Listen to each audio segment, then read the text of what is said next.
The one that called it out? I like you, Rudy. I like you. What happened? What'd I do? Hey, what did she call out? I missed it. Oh, I you're missed not it gonna too. hear it. She thought Paul was Candace. She's like, Candace. No, Well, his arms are. Oh my goodness. Looking down and heard somebody talking. And, oh, is that Candace? Yeah. Oh, is that Candace? Buy some beer, Rudy. All right, let's get started. So this presentation is the field and PM process. In this presentation, the people that are going to be presenting are Ron Nickerson, myself, and Jerry. Jerry was our supporter throughout this, but she was actually very kind to help with presenting. So we're all going to be going through this together. So this is just, what we're going to be talking about is an overview of when the job is in estimating's court and the estimators reach out to the superintendent asking for certain information to build up a plan, a bid, everything in the beginning. So we're going to be giving you a rough overview of what that kind of looks like, and then taking you through a couple of different steps. And then this is just incorporating comments from myself, Ron, and Jerry, just picking all three of our brains and just putting this in the presentation. So we will get started.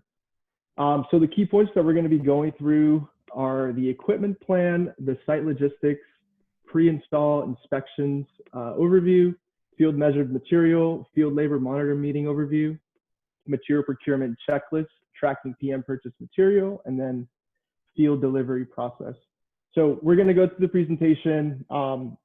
Please hold your questions and comments for the end so we can get through it. So Jerry's going to start us off with the equipment plan. Okay, the equipment plan. So the estimator reaches out to the superintendent and walks through the job layout and design to construct a tentative equipment plan. We do have an example of a preliminary equipment plan from University Plaza, which Ron is just going to give us some highlights on, you know, discussing how that looks. So when the estimators reach out, what we do is we first try and find out what kind of systems we have on the job. And then we take a look at the site logistics itself to determine how we're going to install everything. And then Jerry, if you want, can turn the page there. Then what we do is we start marking it up. This is just showing an overview, plan view, showing where our scope of work is. The next page shows, so on this job, it's a tight logistics, so everything's going to be loaded on the floor and set from the floor. So we're showing the customer here and estimators that we need a full perimeter and we need stocking. And they can put that in the contract, say we need access on the inside, we're going to put all your product in there. And if you just go through the pages, it kind of goes up the building that way. And then we do an overview of the, just of taking architecturals, I always mark it up, showing what systems are where. The orange here is like typical punched openings, some tech wall in the garage. Sorry, I got a phone call. And more tech wall. So just pretty much what we do here is just showing the estimators what type of equipment we're going to use. That helps them get a budget, but it's also a tool to use to give to the customer, saying, hey, this is what we're going to be doing, and just to be aware, this is the areas that we're going to need free and clear. That's pretty much it. That looks nice. Mm-hmm. Once the job is awarded, the superintendent will conduct an overall review of the project for system types and site logistics. Based on the review, the superintendent updates the equipment plan on the field docs to reflect the project. Once completed, the equipment plan is stored in the field docs spreadsheet on the portal so that it's accessible to both field personnel and project manager. So the next slide is going to be site logistics. So a rough overview of site logistics. It's a plan that is determined by the general contractor and trade partners of how the site is going to be coordinated and operated throughout the life of the project. So typically the superintendent coordinates with the GC on site and gets the general information needed to create the site logistics plan. And then we listed below some just key items or some things that you want to look at once you're creating the site logistics plan. So one of the ones that we thought of was man lift locations and leave out bay locations. This is very useful and you should know where this is at just when you're figuring out your plan of how you're going to start installing units, good starting and stopping points, stuff like that. So you want to make sure that you're looking at that. Power lines. On the project that I'm working on now, industrial, they have power lines still up, and it's kind of hard to work around them. So you want to make sure that you know clearly where those are at, and if you have any constraints, that you're aware of, you know, where this is happening and how you can work around it. Underground utilities is another good one to look at, or just to see if you have. You want to look at delivery access, gate access, job site hours for working in deliveries. So a lot of cities have restrictions that you want to be aware of, just so you're letting your foreman know and your teams know of what hours you have to look out for and when you can actually make deliveries. A stocking plan is always, you know, just good to have, just when you know how you're actually setting up your deliveries and how you're setting your units. Permits is another one. We listed FAA, but there's multiple permits that you probably need for certain job sites. It depends on where your job is at. And then a laydown area. Job sites are, you know, super congested and tight sometimes, so hard to get a laydown area. But if you can see if you can get one, if you can lock down an area where you can have equipment either delivered or stored on site, that's always good to know and to have. And then we also put a little note here. Keep in mind that certain projects, GCs may have specific requirements that we need to be aware of. Once the site logistics plan is complete, the PM or superintendent sends the site logistics plan to the general contractor. And we also added a example of a site logistics plan, and this one was for industrial building B that Ron put together. So we'll open that up.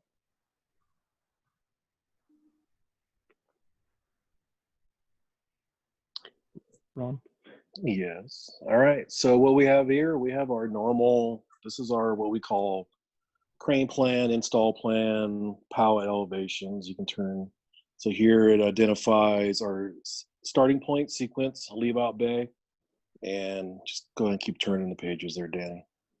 It shows the overall plan, shows the crane layout, shows the, and then the next page is just tells the story. Right now we have the pallets sorted out. This is for the guys that use this information, and it just, we just create it, so it just keeps telling the story. We're moving from one sequence to the other. Just keep moving down the run, keep moving around the building.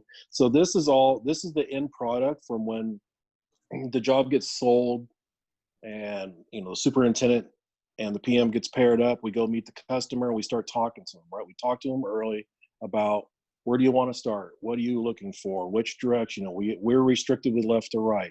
So we sit down with them and we get a plan of what we want to do.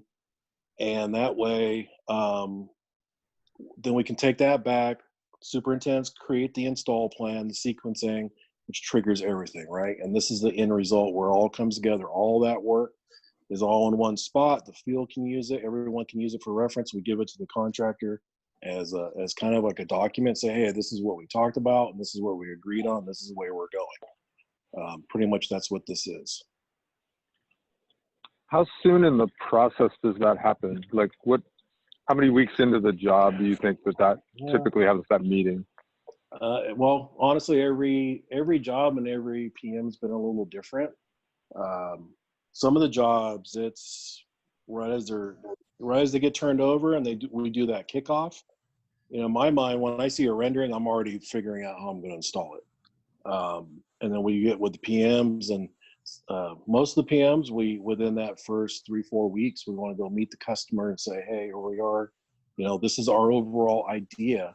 What do you guys think? And there's been different times where you don't always start at the man lift. You start where there's landscaping and you got to get out of a certain area. Or on one of the Gilead projects, they wanted us to start on a certain wall because of they wanted to protect the weather side of the building. They figured if they did one corner, it would keep the wind coming off the bay to protect the building.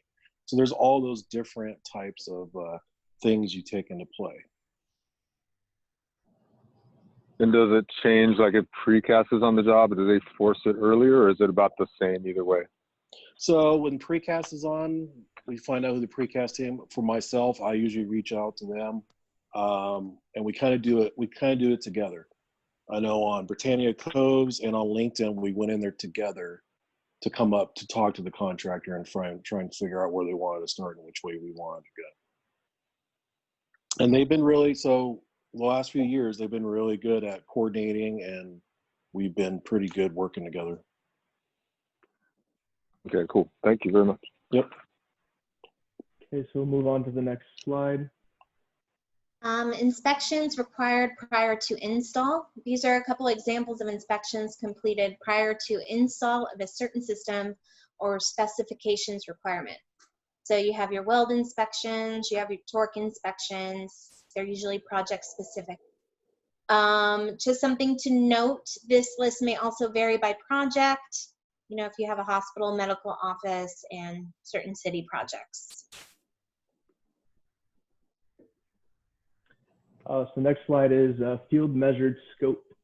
So for this one, again, we just listed a couple examples that Jerry and I, and I'm sure Ron's gone through a bunch of them, but stuff that we've gone through that you typically need to field measure something before you place an order on it. So we listed out handrail glass, stairwell glass, mirrors, canopy glass, sheetrock trim, and doors.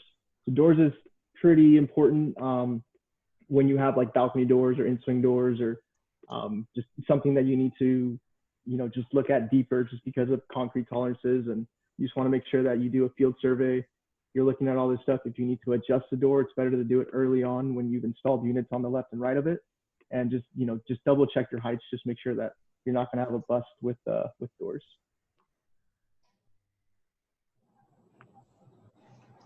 So the field labor monitor meeting. So Lindsay Thomas schedules a field labor monitor meeting, which is usually scheduled for 4 weeks before your field start date. We've listed out the required attendees at the meeting. So basically the purpose of this meeting is to review the estimator's estimated hours and quantities per line item scope versus the superintendent's actual hours and quantities per line item scope. If the estimated and actual do not match, during the meeting, the attendees will make a decision of where to allocate the hours and update the quantities to reflect current scope. By the end of this meeting, you should have an accurate monitor on the portal ready to use. There is a field labor monitor meeting Swiss on the portal for a step-by-step process if you're interested. We're going to move on to checking on material before field start. So we listed out, you know, typically what's on our schedule of things that you need to look out for and certain dates you're trying to review and hit before the field's asking for these things. So we put units down. So you want to check on what the status is from the shop. You want to review the pallet schedule on the portal and see, you know, daily updates, how fast they're going. Are they going to be able to hit certain dates that the field's asking for these units for? Stuff like that, so you can pull it off your pallet schedule report that's on the portal. You also want to review and coordinate from this pallet schedule, and then just talking to your shop. You know, talk to them about just different coordinations, deliveries, what's needed when. That's typically what you would do before the field actually needs these units on site, among other things. We listed buyout systems. So we listed, you know, we have panels, sunshades, louvers, specialty walls, doors, etc. This list can be endless on things, but things that we listed that you would want to set up or, you know, just kind of go through is vendor visits. I know that, you know, both Walt and Larson have asked us to set these up early on. Right now with COVID, it's a little difficult, but if you can set these up and, you know, just visit your vendors and just make sure that you're on top of them to make sure that everything's flowing as you want them to, and they can come up with a production schedule or some type of schedule, just letting you know when you're actually getting material, and that's pretty accurate. That way you can update your schedule and update everything else going forward. And other things to look at once you're at, you know, you're visiting your vendor, you can look at just packaging, quality control, you know, just different statuses and stuff like that. Once you kind of have an idea of, you know, how long it's going to actually take each vendor to produce the material that you're asking them for, you can just check in with the field and just make sure you're coordinating with them of when material's coming, and, you know, just schedule deliveries and stuff like that for these buyout systems. And then there also is a buyout system training that was a couple weeks back, that if you have, you know, if you want to see additional information on that, you can also look at that training and then just get your questions answered if you need to. And then part of that also, we added miscellaneous items, so fasteners, gaskets, setting blocks. There's a number of other ones, but you typically want to start tracking this stuff roughly 4 weeks before shop start. Some of the items, depending on when your fields start, the actual start of getting these items produced starts a little later. You also just want to be in contact with your purchasing department, making sure that they're updating report 3. That gives you the example of, when the material is actually coming or what the estimated date is. So just back checking with purchasing and making sure that you're pretty familiar with the PO tab and everything that goes along with that. We also had an example of report 3, just to give you guys an overview of what that looks like. I'm sure you guys all know, but training purposes. So this is, I think this is on industrial. We've got, PO numbers. You guys have all seen this before on the PO tab on the portal. So this is typically where the report 3 comments go. And that just calls out, when material's coming and then who put the note. And then if you don't see something like these are blank here, you can check in with purchasing and just find out, what's going on with it. Or also, if you have something that is yours, like a buyout system, you can update this yourself. If it's your PO that you cut to the vendor, you want to make sure that you're adding the notes here of when material's coming. That way this is accurate and anyone can access it. So we'll move on to the next one.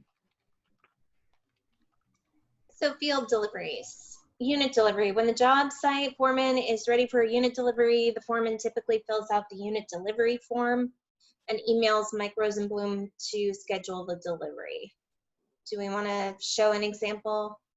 Yeah. This is an example of a unit delivery form. We're not really sure how many people actually fill this out, but we wanted to put it in here because we probably should. Yeah, they should be. If they're not, they need to try and do it. Yeah. I think they're all doing it. Great. Yeah. Cool. By they, you mean, your job site foreman? Your Foreman. They're forming, yeah. Yeah. And field deliveries for buyout systems, when the vendor has confirmed that material is ready to ship and has sent shipping information, the foreman will coordinate delivery.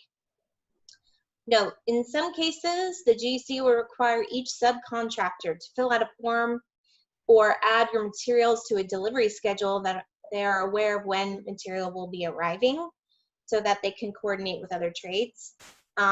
Sometimes it asks this because of job site logistic constraints. This responsibility should be coordinated by the foreman. And a little bit on that. So on industrial, we have to fill out, or we have to log in what's actually getting delivered a day or two before we can actually get it delivered on site. Just because of the constraints of the job site, it all needs to get approved before you can actually make a delivery. So it's just very important that that, before you start making deliveries, if there's anything like that your foreman or someone needs to fill out to just make sure that deliveries can happen. It's just something to look at.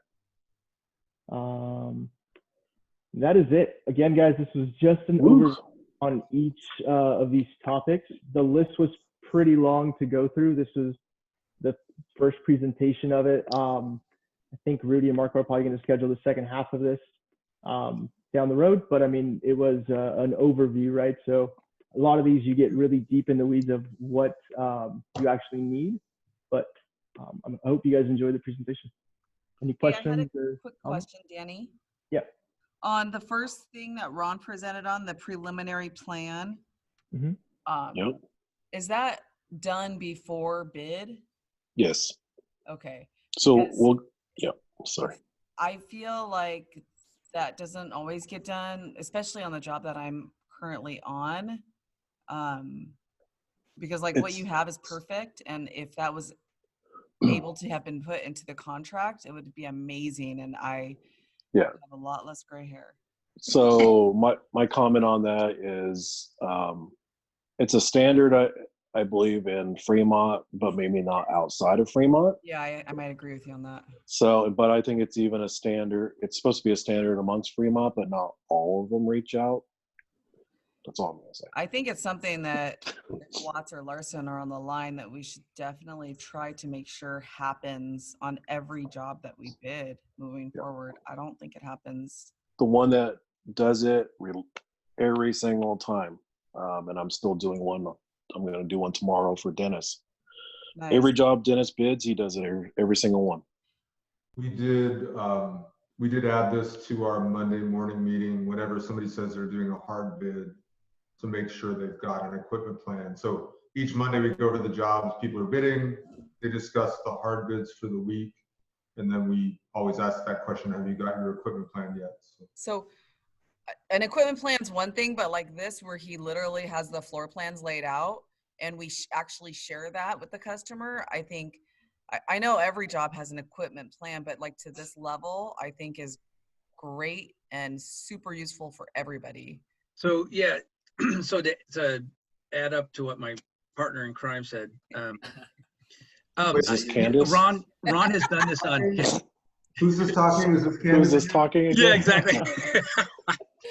So Ron has done this on every job that I've ever done with him, and yes, I agree. And it's great. It's a great tool. What happens? What has happened too many times is the GC wants to change this plan. So yes. And you probably didn't have time to cover all of that here, but one of the important things is educating the GC that once we start down a specific road, it's pretty hard to change gears, and they have to understand that. I mean, we can be accommodating to some degree, but if they're just going to completely change the flow, or let's say they reverse it completely, I mean, now you've got the last units being, the last bit of material coming in are the first ones they want. So it's real important to educate them up front. I mean, that, and like the fact that how he had the 15-foot perimeter plus all his pallets on the floor, like that's heaven for me. That would be amazing. And I would it doesn't mean we're gonna get it, but it's I get it. But if we put that and make it part of the contract, we have a lot more leverage going to the GC than like, okay, guy, whatever you want, sure. And we even did it at a time. We even did it with like Jerry and I and Ruta, and we did it for 506, Winslow, 550. It's a stick job, right? But we still showed, hey, we're gonna have piles of pallets here of material. We're gonna have glass cases here. So it just makes them aware. It's like, oh crap, we're coming. Yeah. No, I love the plan. It's great. I just love it if it was able to be, included within the contract. Yeah. Is what my ask is. So Ron, is the things you've been doing, like let's say Santa Cruz, right? Because I think when Chris bid that, I don't think he had anything that clear at Chris. Time, right? Chris did not do an equipment plan. He did not do his upfront research on those jobs. Okay, so let me just say back what I think I'm hearing and just make sure I have this right. So we need to have an equipment plan on every job. We bid it, but it should be a more graphic, detailed plan like what we're seeing here, rather than just a sense of what we're going to do. Because the equipment plans you guys are seeing in bid are kind of just, oh, we're going to use a lift or whatever. They're kind of low level, right? They're not. Yeah. We're going to use a crane, and it's Yeah. We all know that story. That's not going to cut it. So I got a number for a guy that does this on the side. It's called Grumpy Cat Logistics. Is that legal? Yes, and I'm cheaper because there's no sales tax. That's awesome. That is good. I love it. Yeah. I'll send you out. I'm going from video to logistics. There he is. Grumpy Cat. I think that's a great idea, Candace, because I feel like it does happen pre-bid and then it gets lost or forgotten and changed. Yeah. If we can add it to the contract, that would totally save us. Okay, let me work on that a little bit and see what I can do there. That's a good suggestion. The big thing, because at bid time, it's pretty early in the process and there's a lot of things that happened afterwards. So the plan could change, but at the very minimum, putting it in our bid, at least they have a sense, hey, this is their plan. At least we have one. Right. They're not asking for something later. Well, So and I love that. if the plan changes, at least we could say, well, we bid it like this. Yeah. Now to exactly. do this new plan that you want, it's going to cost, another 7% or 10% for us to kind of change the, we just have a leg to stand on, which right now it sounds good. Yeah, you go talk to your customer. You're supposed to have this discussion up early and blah, blah, blah. But lots of times we just don't have that real leg to stand on. So this will help at least kind of give us something. For sure. Great presentation. Yeah, that was good, you guys. That was really good. Right on. I had one other thing, just because Danny mentioned it on the, the vendor visits. So I know, right now the COVID, situation makes it hard. We're not even allowed to fly anywhere or whatever, right? So, but I would say, we did 4, sort of vendor visits between the management group and some of our vendors like Trelleborg, and Viracon and Pole and Americlad, and it worked really well. So even though you can't physically go there, it's about an 80% doing it, like this. So if you can sort of early on in the job, when you're going to be using Pole, get them together, kind of kick them off on the job, tell them about it, maybe walk them around the sales model a bit, just get them introduced to the project. And then as you get closer to releasing, do your pre-release meeting via Zoom. And I know LT is using it even to get quality control on the shop floor in China, via Zoom. So, there's a number of things you can still do. Just experiment, because we thought I wasn't sure how it would be, but it was almost, it's not as good as going there, but definitely, I would put it at, 80% level, you know what I mean? So look how much money we're saving too. I know, saving a buck. Hotel, Hey, flights, car. And I'm the not big I'm guy not sitting getting next to you on the plane. Like super nice bottles of wine that I've never bought. Just kidding. I'm not listening to Poison for 10 hours in a car. Exactly. Sounds like a fun car ride. It was an interesting car ride, for sure. Anything else, guys? No, that was good, you guys. Thank you. No, it's a very good presentation. Nice job. I like the addition of Jerry. Made it that much better. Aw, thanks. On this material procurement, just wanted to, you said it start checking on the material 4 weeks prior to field start. Shop start. Just wanted to, Shop start. before shop start? Oh, okay. Yeah. Because I thought, I just wanted to remind everyone again that we changed that to deliver field use materials 4 weeks prior to field start, right? Deliver field materials to the job site 4 weeks before you start. I think it's procurement, right? Material procurement checklist. That's not gonna happen. Start looking at it. To the shop, right? Because the field likes to build their cages and deliver those probably. Oh, I thought you meant like sill runners and all of that stuff. It's miscellaneous Like, field items. Miscellaneous. Miscellaneous. Gotcha. This is shops. Get the fasteners there early so somebody else can take them. Exactly. Don't make me comment on that stuff. We Got enough time in the day for that. 825 has a whole bunch of pallets that say NR on them. Natural resources. The shit just needs to get ordered. I'm just kidding, Candace. Hey, Oscar, so you're saying that this should be field start, not shop start, 4 weeks before? No, that's fine. The material procurement for the shop, but I thought we were talking about field when you. Oh, this is all field. So typically, I think this is what we came up with, that, you start your material procurement for the field 4 weeks before the shop. Sometimes this pushes out just because we can't hold it for that long, or, No, it's two different things. So the material procurement checklist should happen 4 weeks before the shop starts. That's when the PM's checking if all the POs have been placed and if the material's here. What Oscar's saying is the due date for the miscellaneous field items, we used to be 2 weeks before the shop starts, everything's due. 2 weeks before your field start, things are due. I think we just changed it for the material due date for your fasteners, gaskets, for your field use items. We're trying to get them in the shop 4 weeks early so that they can actually get in the cage, because what's happening is the field's taking the cages to the job site a month before we're starting in the field, and then all the miscellaneous items are showing up and the cage is gone. So then they're disappearing in the shop. So So then we I should think- update this to say 4 weeks before field start. Well, the No, procurement it's checklist is 4 weeks before the shop, which is probably 8 weeks before the field. So the procurement checklist you have right. It's just the due date for the field use items that get delivered to the shop should be 4 weeks before the field start. Okay. Yeah, we didn't put that on here, but I think we're just talking about the material procurement, right? And that's 4 weeks Right. before shop start, which is good. Yeah. So yeah, your slide's good. Okay. Cool. Thanks for clarifying. Anything else, guys? No, thank you. Oh, And Sweet. I just want to say thank you to Ron. He helped out a lot on this presentation and all his Yes, he input. did. And everything. It was great Good to job, have him Ron. to be a part of it. So, Final and I'm glad we were able to present it before he actually leaves too. So it was pretty cool. Thanks, Ron. Thanks, Yep. Ron. Thank you. way to No go, problem. Ron. Thank you, Ronnie. Bye, Yep. guys. We miss Thanks, you guys. already. I'm still around.